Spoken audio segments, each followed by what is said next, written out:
कांग्रेस सचिव नासिर इस्लाम ने तबलीगी जमात को बदनाम करने वाली गोदी मीडिया पर निशाना साधते हुए कहा, भारत देश में गोदी मीडिया एक अलग ही दिशा प्रदान कर रहा है और देश को एक घृणा की ओर लेकर जा रहा है। मैं पूछना चाहता हूं गोदी मीडिया से, जाने माने चैनलों में लाखों की तनख्वाह पा रहे एंकरों से, जिन्होंने अल्लाह की इबादत करने वाले लोगों पर ऐसे गंभीर आरोप लगाए। ऐसे लोग जिन्हें देश और दुनिया से कोई मतलब ही नहीं, जिन्हें सरकारों से कोई लेना देना नहीं, अल्लाह की बात करने वाले लोग और सच्चाई की राह पर चलने वाले लोगों पर इल्जाम लगाकर तथाकथित बड़े बड़े एंकर जो सिर्फ इस बात की तनख्वाह ले रहा है कि लोगों को गुमराह कैसे करें, आजकल की गोदी मीडिया सरकार के गुणगान करने और गुनाहगार लोगों को बचाने में अपनी भूमिका निभाते नजर आती है। तबलीगी जमात के पक्ष में बॉम्बे हाई कोर्ट ही नहीं और दूसरी कोर्ट्स में भी उनके पक्ष में फैसला दिया है, क्योंकि सच्चाई छुप नहीं सकती और वह खुलकर सामने आई। एक दफा फिर ईमान वालों की जीत हुई। जो केंद्र सरकार की फ्लॉप स्थिति थी, जो कोरोना फैलने का कारण है, जो खरीद कर बनाई गई सरकार की नाकामी है, मध्य प्रदेश की जनता को आंखें खोलकर देखना चाहिए कि यह किसकी गलती है जिसकी वजह से आज 32 लाख लोगों के बीच में फैल चुका है कोरोना।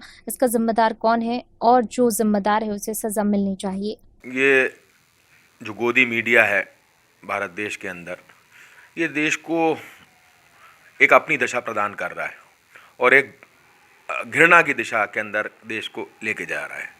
अब मैं पूछना चाहूँगा, ये जो झूठे आरोप लगाए गए थे, जो लोग ज़मीन के नीचे की और आसमान के ऊपर की बात करते हैं,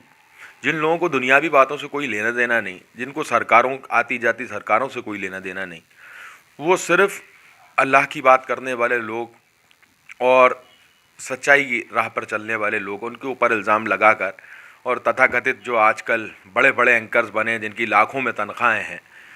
जो सिर्फ इस बात की तनख्वाह ले रहे हैं कि देश की जनता को गुमराह कैसे करें और झूठ कैसे बोला जाए, सरकार का कैसे, सरकार के प्रति कैसे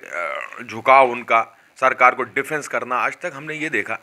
कि सरकार से सवाल करने वाली मीडिया आज सरकार के गुणगान में और सरकार को बचाने का के रोल के अंदर नज़र आती है और बड़ी बड़ी तनख्वाहें पा रहे हैं ऐसे लोग, ये गोदी मीडिया के दलाल मैं तो कहूँगा। और दूसरी बात यह है कि देश भर ने आज जाना, सम्मानित हाई कोर्ट ने खाली बॉम्बे हाई कोर्ट ही नहीं और दूसरी कोर्ट्स ने भी इनके पक्ष में फैसला दिया है, क्योंकि जो सच्चाई है वो छुप नहीं सकती और वो खुलकर सामने आई एक दफ़ा फिर। और केंद्र सरकार की जो टोटल फ्लॉप स्थिति थी, जो कोरोना फैलने का कारण है, जो मध्य प्रदेश के अंदर